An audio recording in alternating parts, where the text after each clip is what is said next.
The gate closed with a click as I headed toward my sister's car. I paused to take a deep breath. The air felt just like it did on the other side of the wall, yet somehow it seemed fresher and sweeter. Marcy wrapped me in a hug and asked, "Before we head home, is there anything specific you'd like to do or anywhere you want to go?" I replied, "Actually, I'd love a cold beer." She suggested, "How about Butt's Bar?" I agreed, "You bet." As we drove away from the drab stone walls, memories of what landed me there flooded back. It was a messy divorce, an event that seemed unimaginable on that beautiful July day when Amy walked down the aisle towards me, escorted by her father. Amy and I had been a duo since second grade, and everyone believed we'd eventually tie the knot. We were inseparable. Our relationship was a storybook romance destined for a fairy tale ending, complete with the classic happily ever after.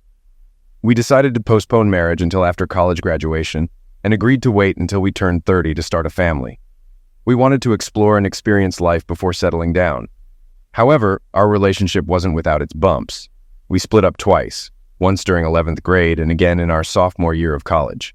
Amy felt she needed to see what other guys were like. Our high school breakup lasted only 3 weeks.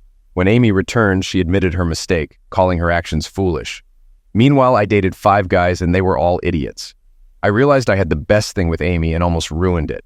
Between classes and sports, I never considered dating other girls. Both breakups hurt, but when Amy broke it off again in college, I decided to see what else was out there for me. I soon discovered that many girls weren't as committed to waiting until marriage as Amy had been. In just 5 weeks, Bev Holbrook was my first. Nancy Newbert introduced me to new experiences, and Harlena Collins showed me different aspects of closeness. Pauline French taught me about mutual pleasure. However, I couldn't shake the thought that Amy might be exploring similar experiences. I knew it was a double standard, but I still wished I'd shared those firsts with her. About 6 weeks after Amy decided to see other guys, I returned from class to find her on our front porch steps. It felt like deja vu from high school. I'd had the best thing with Amy all along and hadn't realized it. I asked for her forgiveness.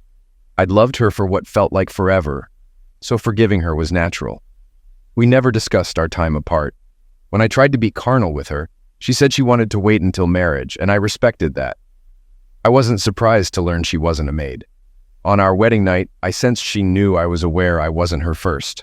We both landed good jobs in our respective fields, and the next 4 years went smoothly. I occasionally traveled for work, but never for more than 3 days at a time. The day after Amy's 26th birthday, she shared that she was expecting. This caught me off guard, as we'd planned to wait until we were 30 to start a family. She explained that medication she took for the flu had interfered with her birth control pills. 9 months later, we welcomed Brian Lewis.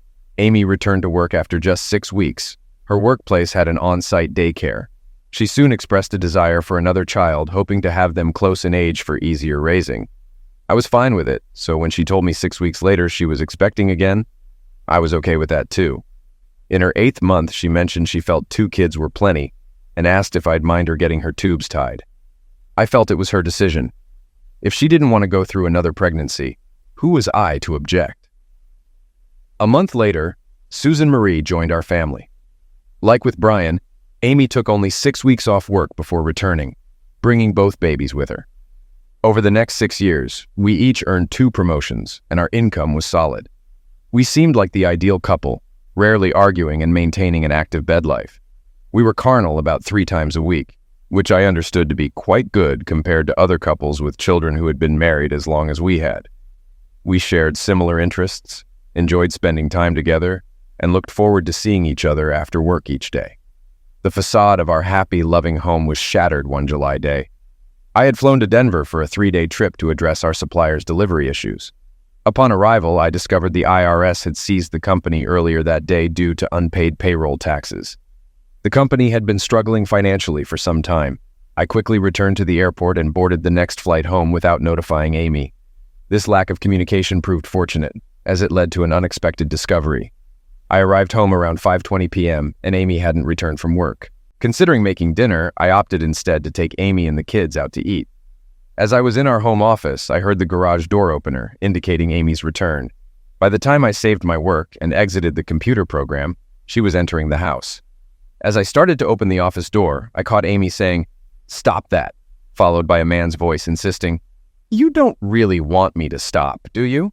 Actually, let's not even wait for the bedroom. I'd like to have you over the back of your couch.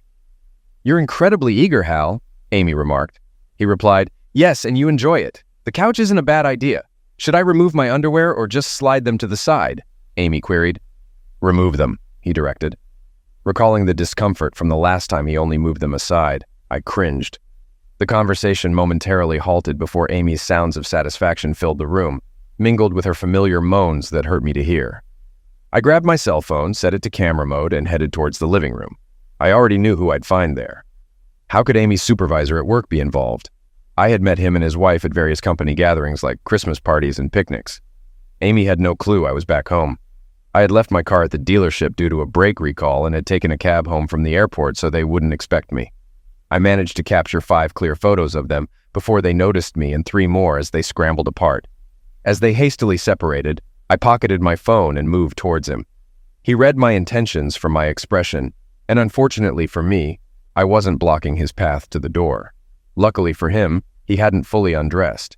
He'd only unzipped his pants before starting with Amy. This allowed him to quickly turn and make a dash for the door before I could reach him. I might have caught up, but as I passed Amy, she extended her foot, causing me to stumble. By the time I recovered, he had exited the house. Ignoring Amy, I went to the kitchen, retrieved the phone book from its usual spot, and looked up Harold Bartram. As I dialed the number, Amy entered the kitchen, questioning, "What are you doing?" "Calling Janet Bartram to share the news," I replied. Amy quickly unplugged the phone and urged, "Don't do this. It'll just create more problems." I retorted, "Don't you think we already have problems, especially with Hal and Janet? It's fine for Hal to mess with my life, but I have to tread carefully with his? It's not about that. We shouldn't hurt Janet. She's innocent in all this," Amy argued. "I disagree," I responded. "She's married to a cheating idiot and she deserves to know. If she chooses to accept it, that's on her. From now on, I plan to make his life miserable. I'll start by telling Janet and offer to show her the pictures if she wants to see them. Then I'll consult with a lawyer about pursuing him at work. I'm sure your company's policy manual addresses supervisor-subordinate relationships. Lastly, I'll track him down, and when I do, he won't walk away unscathed." Amy cautioned, "You shouldn't take those steps. It'll cost you too much." I asked, "How so?" She replied, "You tell Janet she leaves him, and then I'll kick you out, bringing him into our home with me and our kids. If you sue our company, both Hal and I could lose our jobs. Without a job, I'll make sure you pay hefty alimony and child support in the divorce. And if you resort to violence against him, you'll end up in jail for assault. The best course of action is to move past this and focus on our lives," Amy suggested. "Are you serious? Move on after what I've discovered?" I retorted. Amy countered, "Why not? My relationship with Hal hasn't affected us negatively. We have a good life together.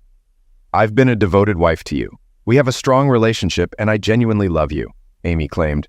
"You can sleep with him and then claim to love me. How does that work?" I questioned. "It's true. To me, Hal is just about physical satisfaction. Great physical engaging, but only physical engaging. But finding out you cheated and then hearing you critique my performance? I never said you were lacking in the bedroom." "Then why cheat?" I demanded. Amy clarified, "I haven't been unfaithful with anyone other than Hal since we got married. You know what I mean. You're a wonderful guy, husband and father. You're good in bed, but Hal provides something different that you can't." Incredible. I excel as a husband and father, but I'm just satisfactory in the bedroom? That's enlightening, I said sarcastically. Amy quickly responded, "I didn't mean to imply that. Our bed life is great. There's nothing lacking on your end. But Hal provides something different that I crave." "Oh, really? What's that?" I asked. "Size," Amy admitted. "Hal is well endowed, and that offers a different experience." I retorted, "Size shouldn't be the issue. We've had a wonderful life until now. If I'm okay with you seeking that elsewhere occasionally, we can continue as before. It hasn't injured us. It's been going on for years. We'll be fine." Shaking my head in disbelief, I said, "Amy, you're something else." Yet my curiosity was piqued. "You claim this has been going on for years. How many years are we talking about? How did it all begin?" Amy admitted, "It started before Hal. During college, when we took a break, I wanted to explore other relationships. One of the first men I got involved with was well endowed, and it was quite exciting. It seems men with larger sizes share their experiences, and this guy shared my enthusiastic response with others. I had relationships with 5 of them, enjoying what they offered, before realizing I wanted to be with you. This leads to 2 questions. First, if size mattered so much to you, why didn't you marry one of them? Because they were all self-centered, Amy explained. They believed their size was all that mattered, expecting women to be grateful for the experience. I wanted more than just physical satisfaction, and because I loved you, I left them behind. The second question is, after being with well-endowed men for nearly 6 weeks, why did you insist we wait until marriage to be carnal? I loved you, and I knew it, Amy replied, but I was disenchanted with men overall. After those encounters, I wasn't interested in being carnal. It wasn't fair to you, but that's where my head was at the time. Everything was going smoothly until a company Christmas party you missed due to a business trip to Seattle, if I recall correctly. I had a few too many drinks and was feeling mischievous. When Hal danced me under the mistletoe and kissed me, I felt his sizable presence pressing against my leg. In my playful state, I channeled Mae West and quipped, "Is that a roll of quarters in your pocket, or are you just happy to see me?" Hal, also intoxicated, admitted it was definitely larger than a roll of quarters. Laughingly, I responded, "That's what they all say." Hal confidently claimed he could prove it. Amused, I challenged him to do so. He did, and we spent the next 2 nights together. We continued our passionate encounters until he met and married Janet. Though we still flirted, our relationship reignited when Janet became pregnant and began declining closeness with him. From then on, we never stopped. "Look, it hasn't affected us negatively," Amy insisted. "I need to go to my sister's to pick up the kids," I pointed out. "So you have your sister covering for you while you cheat on me?" Amy clarified. "No, she thinks I'm working late. I asked her to watch the kids after school. They went straight from school to her place, and now I need to fetch them. Once I return, I'll demonstrate that nothing has changed," Amy said as she headed out to her car. Staring at her in disbelief, I realized her actions hadn't injured our relationship simply because I was unaware. Going to prove nothing has changed? I thought. She expected me to accept her after her encounter with Hal. Not a chance. I reconnected the phone and dialed Janet. She was upset by what I shared and wanted to see the photos I had taken. We arranged to meet for lunch the next day. Janet cautioned me not to let Amy know I'd called, fearing she'd inform Hal. "I won't act until I have concrete evidence, then I'll confront him," I resolved. Upstairs, I began moving my belongings to the guest room. While hanging my suits, a troubling thought struck me. Amy had said, "He can move in here with me and our kids," implying the children were hers and Hal's. I hadn't caught it at the time, but now it seemed possible. Recalling Amy's admission about her involvement with Hal, I realized my trip to Seattle was roughly a year before she announced her pregnancy with Brian. Could Hal be the father of my children? If that were true, they'd both face my wrath. I had just finished unpacking when Amy returned home with the kids. Finding me in the guest room, she asked, "What are you doing?" I replied, "Creating some distance between us." She seemed puzzled. "Why?" I reminded her, "I told you I'd show you nothing has changed. Did you forget what I saw just 2 hours ago? You expect me to accept Hal's leftovers? Come on, Amy." She retorted, "It's never bothered you before. Fine, I'll shower first." I responded, "You're missing the point. I want nothing to do with your affair." "You're overreacting, Rob. I don't love Hal. I love you. I have physical engaging with Hal, but I make love with you," Amy insisted. I countered, "Your words said otherwise when you suggested I leave and let Hal move in. And there wasn't much love in your threats during the divorce talk," Amy explained. "I didn't mean it. I just wanted you to pause before calling Janet." I replied, "Well, I did think it over, Amy, and that's why I moved here. We're adults, Amy. We can discuss this, but I need space." She pleaded, "Nothing has changed. I still love you, just not enough to stop cheating." I left to spend time with the kids, helping them with homework and playing until bedtime. Later, settling into my new room, I heard the shower and reflected on Amy's words. "It's never bothered you before," I thought. As I was drifting off to sleep, Amy entered the room. Feeling her attempt to embrace me, I sat up abruptly, pushing her away so forcefully she tumbled off the bed. "What part of 'I want nothing to do with your affair' don't you understand? Stay away from me, Amy." "Rob, I love you. We can find a way through this," Amy pleaded. I replied firmly, "It's not possible, Amy. There's no chance." She stood, left the room, and I tried to sleep. The night was restless, leaving me groggy. By morning, Amy had prepared breakfast, but I ignored her, grabbed my car keys, and left for breakfast at a local inn before heading to work. At 10, I called Mike Hooper, a trusted attorney and friend. detailing my situation and asking to discuss divorce. He agreed to meet at Bud's bar at 5:30. I connected my phone to the computer, transferred the photos of Amy and Bartram, printed 3 sets, and placed them in envelopes. By noon, I arrived at Mario's to find Janet already there.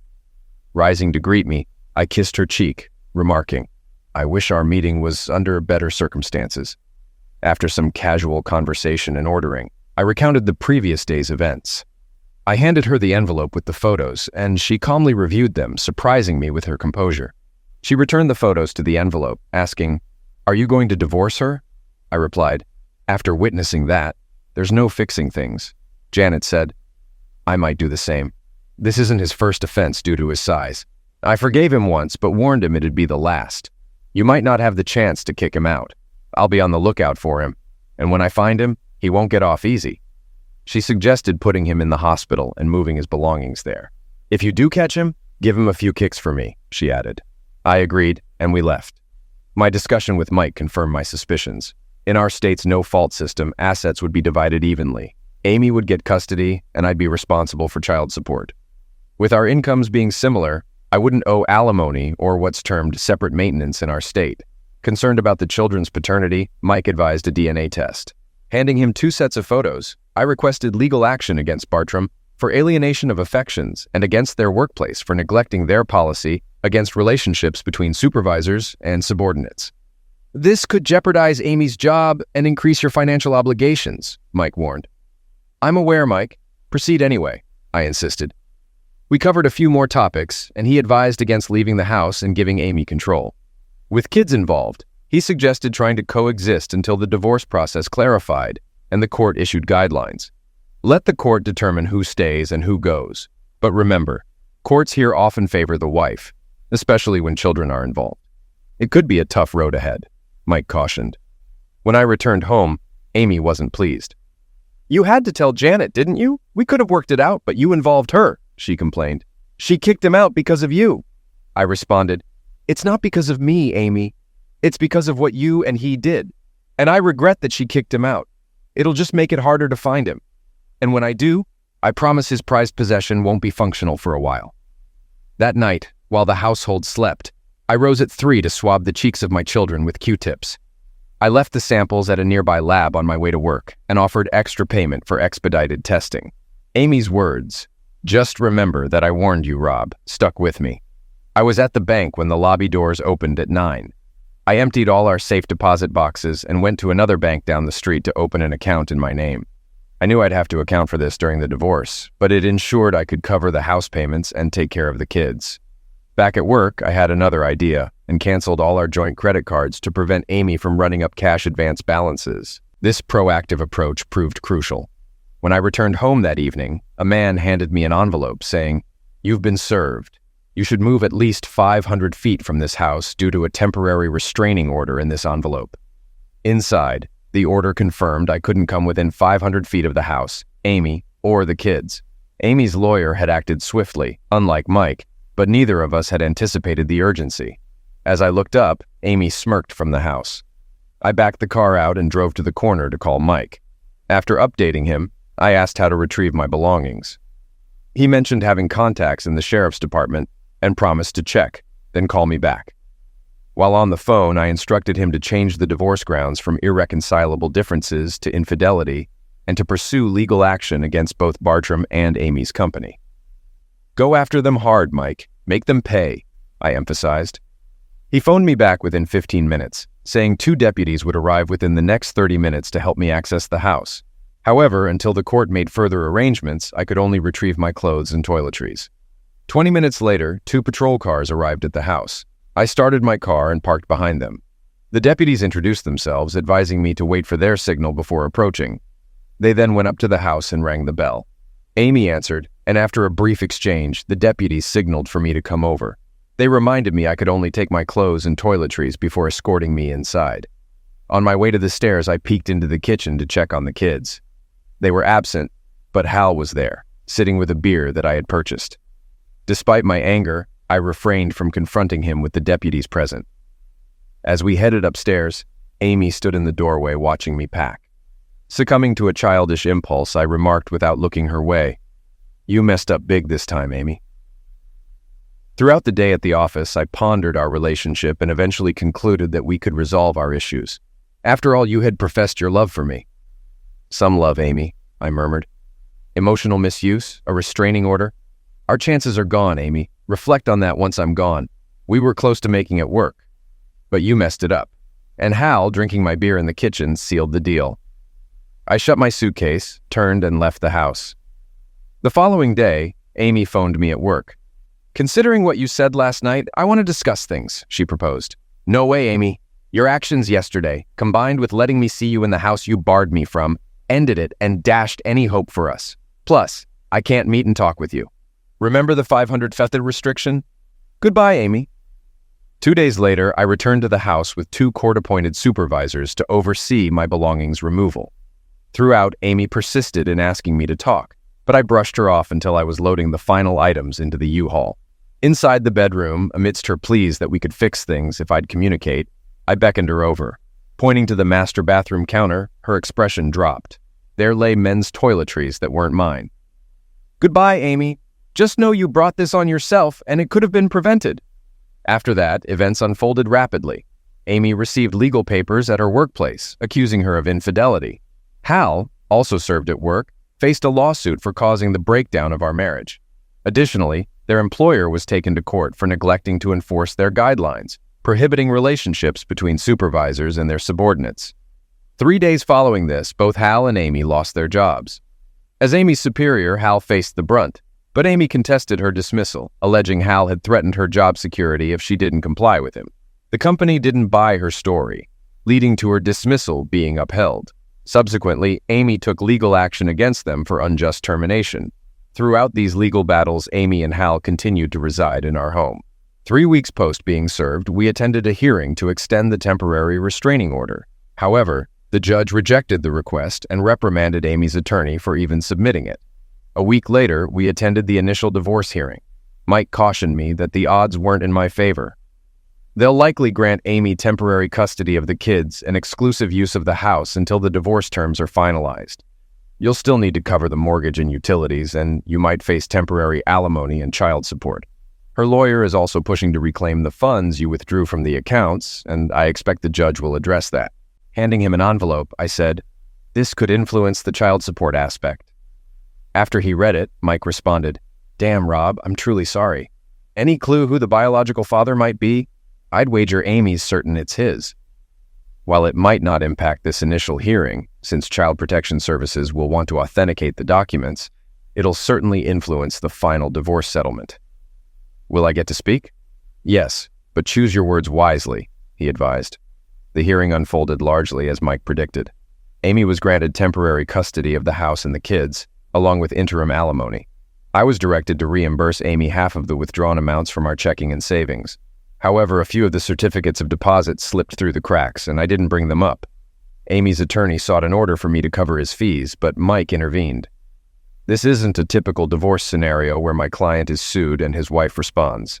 Here, she initiated the action against my client. She should bear her own legal expenses. The judge ruled in our favor on that issue, and I couldn't help but smile when, based on advice from Child Protective Services, he set the child support amount. Mike objected and provided the DNA test, proving I wasn't the kid's biological father. I was directed to pay interim child support pending CPS verification. Should the documents prove accurate, any support you've paid will be deducted from your wife's share of the settlement. I kept an eye on Amy when Mike raised the kid's paternity, and she didn't show any surprise.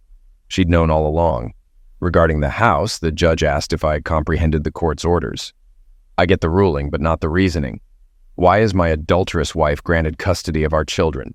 Is it beneficial for them to live with a woman who moved her lover in on the day she filed for divorce? What kind of example does that set? We haven't even been apart for 6 weeks, and she already has another man in her bed. Plus, why should I maintain a home for the man my wife cheated with? The judge simply instructed CPS to investigate my claims and report back within 10 days. As we exited the courtroom, Amy approached me saying, "How could you do this to your kids?" "They aren't mine, Amy. And your reaction to Mike mentioning the DNA test said it all. You weren't surprised."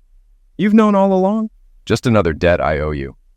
"Sure, whatever. Just ensure I get the money tomorrow." She walked off. Unbeknownst to her, getting a cent of that money soon wasn't likely. I thought I could delay payment for weeks before facing potential court action for contempt. Even then, I could probably hold off for another week or two. The day following the hearing, Mike called to inform me of a settlement offer from Amy's former employer. It's a bit low, and I believe we can negotiate a better deal. I'll leave the decision to you since you're more knowledgeable about these matters. Honestly, my initial lawsuit against them was mainly to get back at Amy and Bartram. I'm content knowing they lost their jobs. On another note, we shouldn't expect much from Bartram, especially now that he's unemployed. Whatever he manages to scrape together will likely go to his ex-wife for child support and alimony.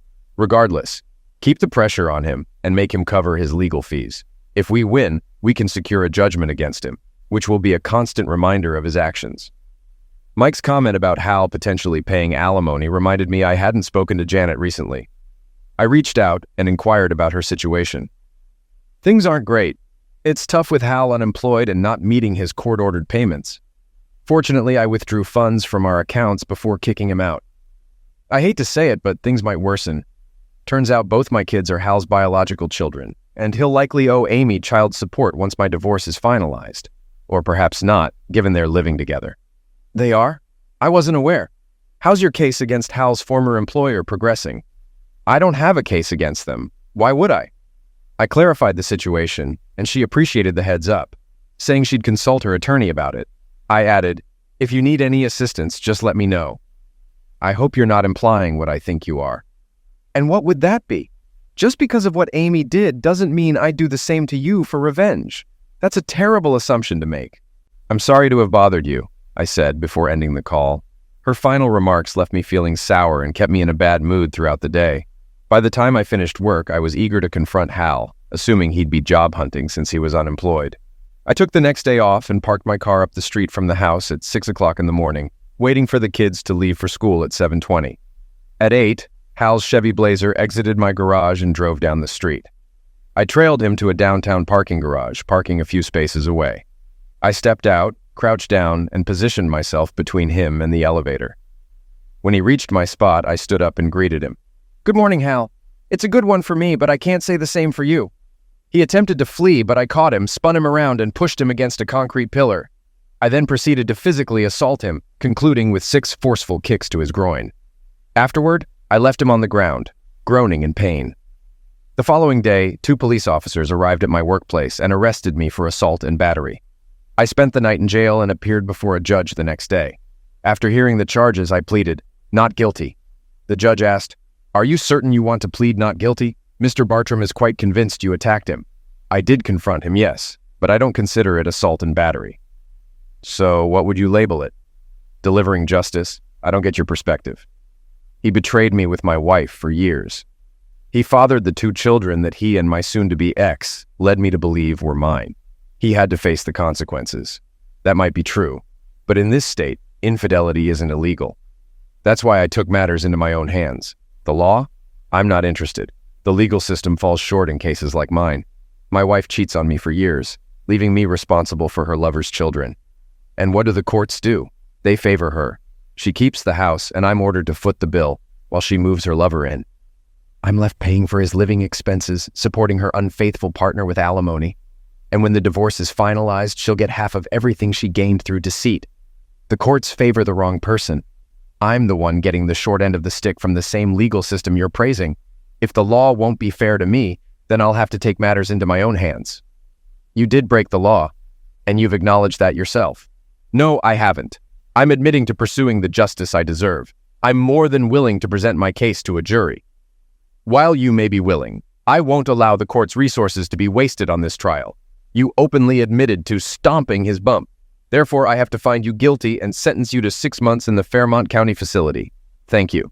Excuse me? You've actually helped me find justice regarding my wife. For those 6 months, she won't receive any alimony or child support. I won't be making the house payments. Plus, since she lost her job, she can't afford the mortgage. The house will foreclose, leaving her and her lover without a place. My jail time also means I'll lose my job, so she won't get any money from me when I'm released. So thank you. You're willing to sacrifice your home's equity? What equity? We took out a second mortgage for central air and a pool. Selling it wouldn't yield much after costs. Maybe a couple of thousand split between us. I'd rather she lose even that. I wouldn't see any of it anyway. By the time I'm out, I'll owe 6 months of back alimony.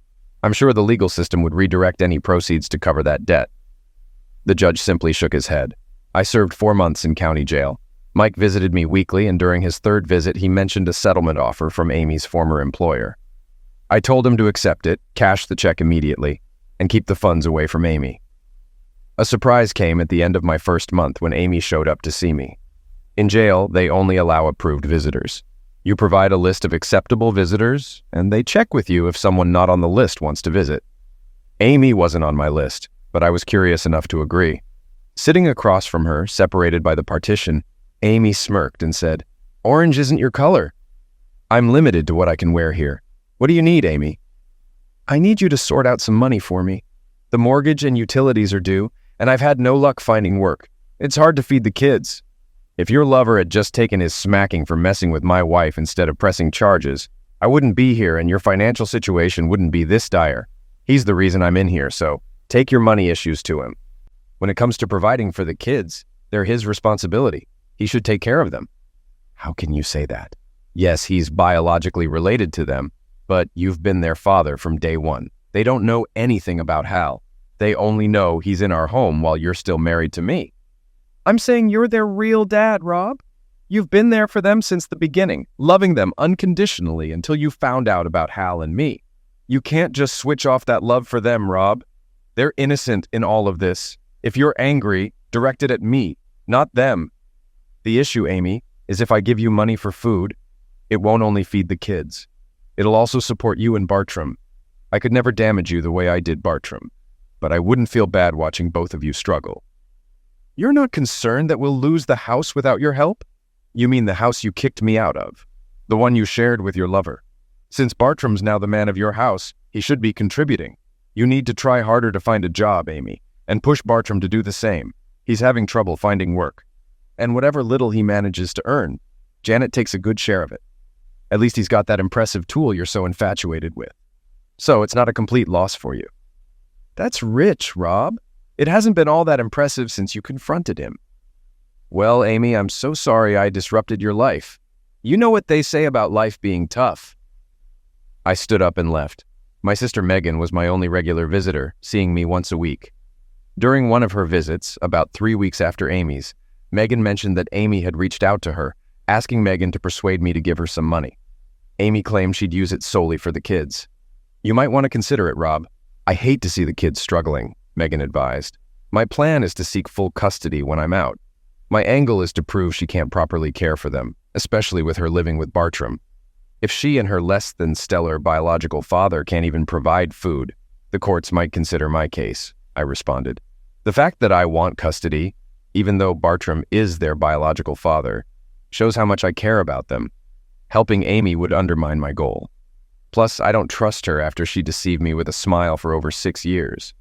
I can't believe anything she says. Will you be upset if I help them? I'm stuck in jail, Megan. I can't stop you from doing what you think is right," I told her. Megan did assist them, but not financially. She bought clothes for the kids and occasionally delivered groceries from her to them.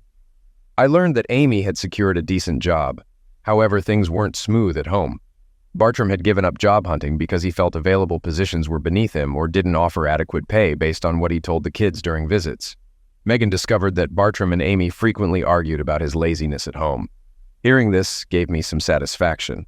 During my 3rd month, Janet surprised me by visiting. Since she wasn't on my approved visitor list, they asked if I wanted to see her. Curiosity led me to agree, recalling our last talk and wondering her reason for visiting. Sitting across from her, she remarked, "Orange isn't really your shade."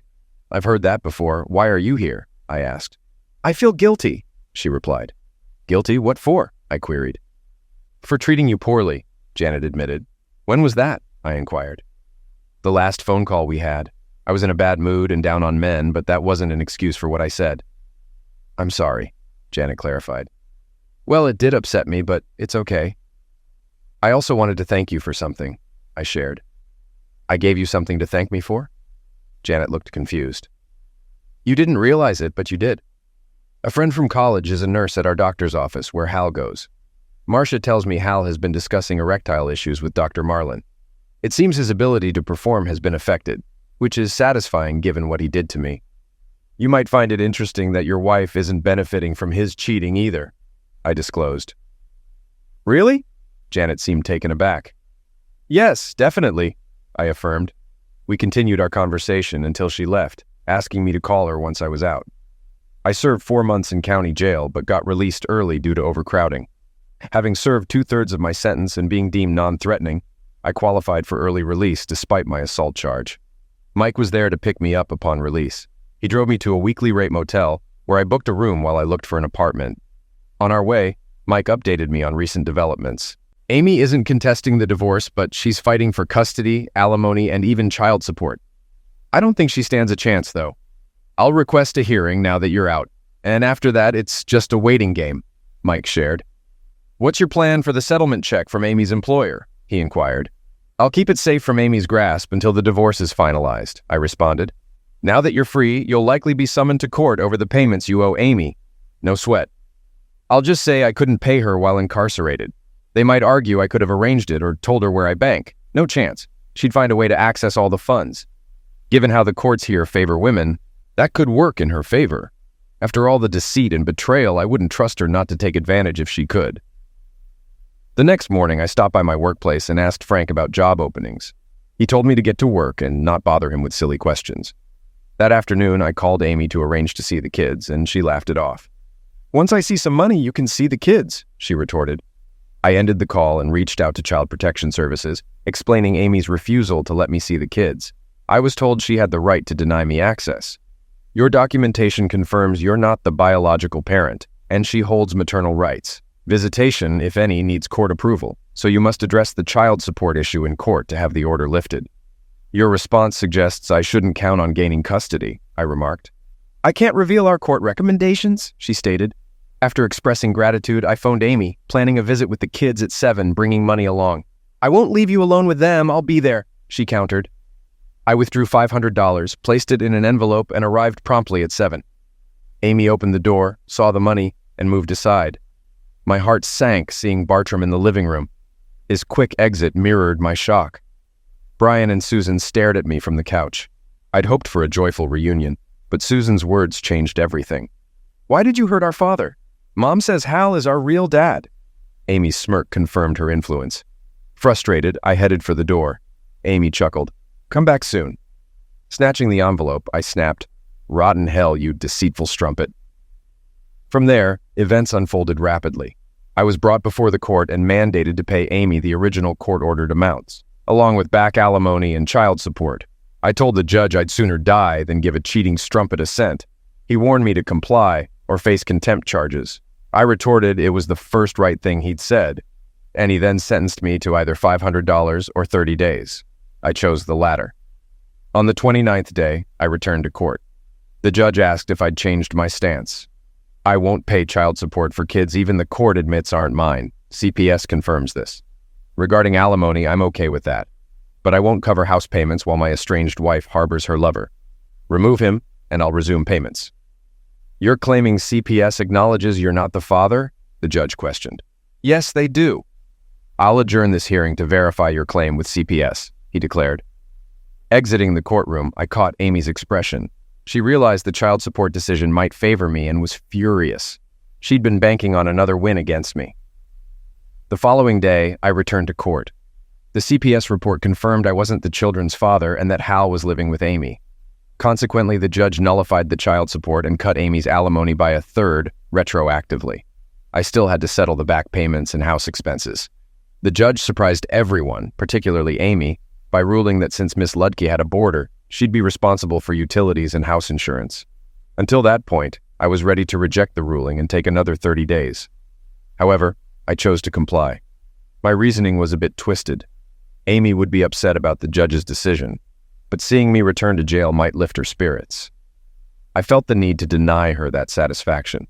While she might feel some joy in getting money from me, paying less than she anticipated, combined with the lack of child support and the smirk I'd give her, would dampen her glee.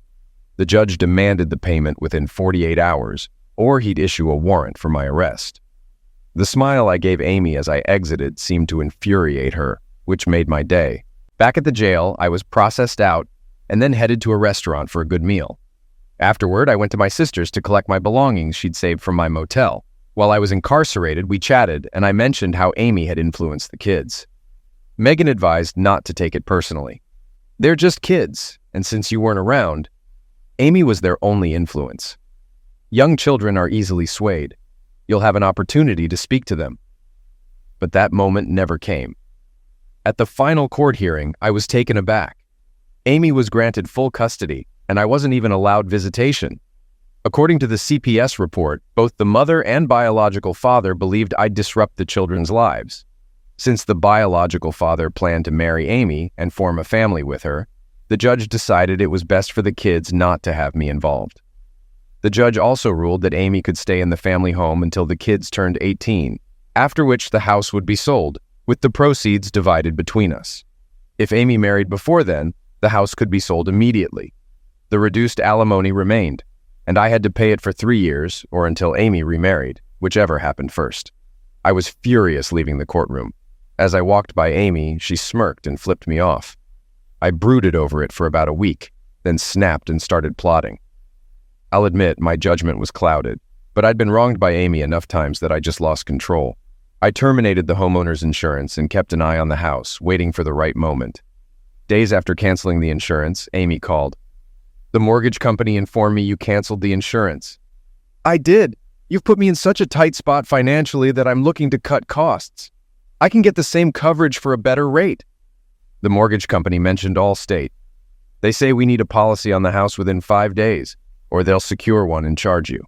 The person I spoke with suggested it would benefit us to get a policy since their insurance provider is expensive. "I'll take care of it." 2 days after that call, my chance arrived. Amy left for work shortly after the kids headed to school, and at 8:30, Bartram drove off in his Blazer. Once he was gone, I opened the garage door using the remote. To my surprise, it worked. I drove in, took 2 5-gallon gasoline cans from my trunk, and entered the house. After thoroughly dousing the inside, I backed my car out and set the house ablaze. From there, I headed to the airport, parked in long-term parking, and caught a flight to Panama City. There, I spent a month soaking up the sun and mingling with the ladies, some of whom I managed to impress. On my final day in Panama City, I rented a safe deposit box at a bank and paid for 10 years up front.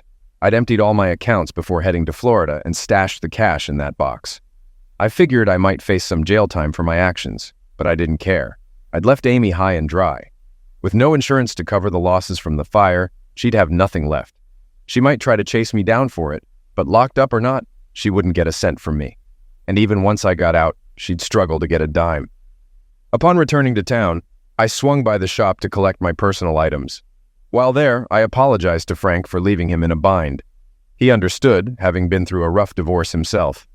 He then asked if I'd gotten it all out of my system and was ready to return to work. I had to say no, explaining I'd likely be going to jail. When he asked why, I told him. He laughed, saying he wished he had the guts to do something similar to his ex. I reached out to Mike and invited him to lunch at Mario's. When he sat down, he warned, "You've really stirred the pot this time. Everyone's gunning for you. You'd have been better off staying wherever you were. The judge viewed your actions as contempt of court since he'd ordered you to maintain the house. The DA has a laundry list of charges against you, from arson to property destruction. And Amy? She wants you strung up for her daily whipping sessions. But you might find some comfort in knowing that Amy lost her grip on keeping Bartram under a roof." "How bad is it? How can they pin arson on me? It was my house, and I didn't commit insurance fraud. In fact, I canceled the insurance to prevent any claims. The mortgage company might be upset about losing their collateral, but I'm still on the hook for the loan. I even made this month's payment just last week. As long as I keep up with payments, they can't touch me. It was my property. I had the right to do what I wanted with it. In your perspective, maybe, but I can assure you the court won't see it that way." He was correct. After a month of legal back and forth, I negotiated a plea deal with the state correctional facility at Albion, serving 3 years. With good behavior, I'd be eligible for parole halfway through. When parole was offered, I declined. I didn't want to subject myself to the very legal system I'd grown to despise, with its constant rules and restrictions. I ended up serving 2.5 years. During my time inside, Mike, my sister, and even Frank visited regularly. Frank kept urging me to visit him once released, and Janet visited a couple of times, insisting I call her upon release. While incarcerated, I also filed for bankruptcy, successfully discharging all debts except the one to the IRS. They took issue with my claiming house interest on my taxes, even though the house no longer existed. Even behind bars, the IRS demands their due, requiring tax filings and punishing income that doesn't comply with their rules. Sitting with Megan at Bud's bar, sipping a cold PBR, she asked about my plans. "I'll see Frank and return to work, find an apartment and try to rebuild some semblance of a social life. Are you going to visit the kids?" "I doubt it. Amy's done a number on them with her brainwashing. Seeing the kids means seeing Amy, and my first impulse would be to grab her by the throat." "She doesn't want to see you either. She's still furious about you destroying everything she owned. But she's changed over the years. She genuinely regrets how things unfolded. She admits she loved you and that her affair was purely physical. She never intended for you to find out. She's open to you having a relationship with Brian and Susan." How generous of her, especially after telling them I'm not their real father. "Cut her some slack, man. She was doing what you were, acting out of spite. The kids got caught in the crossfire. They've spent weekends with me, and trust me, they miss you. You should reconnect with them." "I can't face Amy. If you can arrange to pick them up and bring them to your place, we can try reconnecting." I visited Frank, and he said I could return to work when I'm ready. I asked for a week to adjust to freedom. I flew to Panama City to retrieve my money from the safe deposit box, then came back home. I settled my debt with the IRS, found an apartment, and called Janet to ask her to dinner. I reconnected with my kids and started seeing them every other weekend. Janet and I went on several dates, but it became clear we were better off as friends. I found a new girlfriend and we're headed toward marriage. She must be amazing to take on the challenge of being with me and my kids. Yep, I have custody of the kids now. Amy remarried, but her new marriage hit a snag when her husband caught her cheating. Unlike me, he didn't snap photos. He grabbed a weapon and tragically ended both their lives. Since our state doesn't have the capital punishment, he got a 20-year-to-life sentence. I send him a carton of cigarettes every month, along with a thank you note. With Amy out of the picture, I petitioned the court for custody, and I got it. Now the kids live with me. I guess there's truth to the saying.